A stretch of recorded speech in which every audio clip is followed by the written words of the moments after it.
berods 12 kartą, 14 kartą susitinkame prieš rugsėjo 1 draugės su Lietuvos draudimu ir su policijos atstovais, primindami, kad prasideda naujieji mokslo metai. Ir kad Vilniaus miesto, ne tik Vilniaus miesto gatvėse, bet visos Lietuvos atsiranda daug naujų vaikučių, kurie pradeda eiti į mokyklą ir jiems svarbu, kad tas kelias į mokyklą būtų saugus. Pasidžiaugsiu tai, kad Vilniuje šiais metais mes turime daugiau ir pirmokėlių, ir abiturientų, o tai reiškia, kad vaikų gatvėse bus daugiau negu įprastai.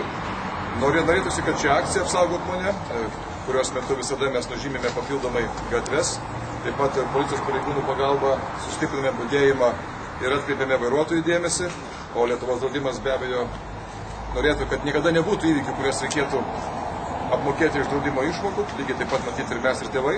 Ir tikiuosi, kad kelias moksleivių ir pirmokėlių ypač bus saugus. Gaila, bet turiu pasakyti, kad pastaraisiais metais įvykių Vilniaus mieste, tame tarpe ir šiais metais auto įvykių daugėja. Ir norėtųsi, kad vairuotojai būtų drausmingesni, atsakingesni ir kad rugsėjo pradžią, mokslo metų pradžią neaptemdytų nei vienas mažiau ar daugiau skausmingas įvykis. Tai tikiuosi bendromis pajėgomis, Vilniaus miesto savivaldybė, policijos pareigūnai ir aišku atsakingi vairuotojai tą ir padarys. Ačiū.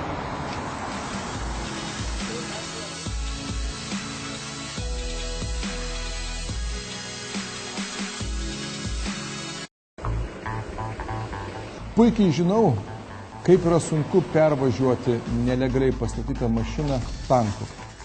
Kai pamačiau Marauder šarvuoti Top Gear laidoje, kurią rekomenduoju būtinai pažiūrėti, nusprendžiau ir pats jį išbandyti. Pavyko kuo puikiausiai.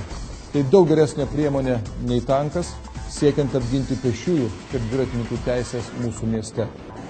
Jei ant savo mašinos pamatysite šį lipduką, žinokite, kad galbūt aš su Marauder esu šalia už kampo.